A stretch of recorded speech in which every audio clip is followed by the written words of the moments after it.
Good morning, happy Thursday, Holiday Hill family. Josh here in the youth room for Throwback Thursday. And in the year 2021, an odd number year, we're going to experience something pretty special. You see, this year is the year of the Summer Olympics. Traditionally, we do the Summer Olympics every 4 years, always on an even year. However, the pandemic of unknown origin required us to bump the Olympics an additional year to this year, 2021. And in doing research for the Olympics, I discovered something really cool I want to share with you. Throughout the well over a century that we've had of Olympics and international athletic competition, some sports make it, some sports are new, and then some sports get retired. From the year 1900 to 1920, tug of war was an Olympic sport. I'm not lying, it really was an Olympic sport. And the more you delve into it, the crazier this gets. And you have more questions than answers. For example, why tug of war? Even bigger question, why did we end it? Between 1900 and 1920, they had different rules. They had teams that ranged from 5, 6, or 8 members. And fun fact, Great Britain holds the highest number of medals in tug of war for the Olympics at 5, followed by the United States at 3, followed by Sweden. Yeah, Sweden is in 3rd place for the medal count of tug of war in the Olympics. I can't think of a better time right now to bring back tug of war in the Olympics. Think about it.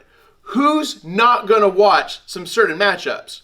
For example, who's turning off the channel when it's North Korea versus South Korea in tug of war? Yeah, that's not happening. Who's going to turn off the channel when it's France versus Britain? Yeah, no one's going to turn off the channel for that. Who's going to turn off the channel when it's Russia or the USA versus pretty much anyone? No one's turning off the channel. It should be noted about 10 years ago, sports columnist Bill Simmons suggested that this would be a great closing ceremony for the Olympics. Take, for example, the 2 countries with the highest medal counts. Let's say, for example, it was China and the United States.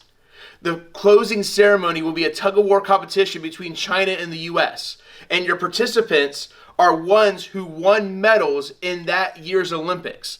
And there's a cap on certain number of athletes from particular sports. So, for example, the United States couldn't use the whole dream team, but they could use Kevin Durant or LeBron James, but they can't use both.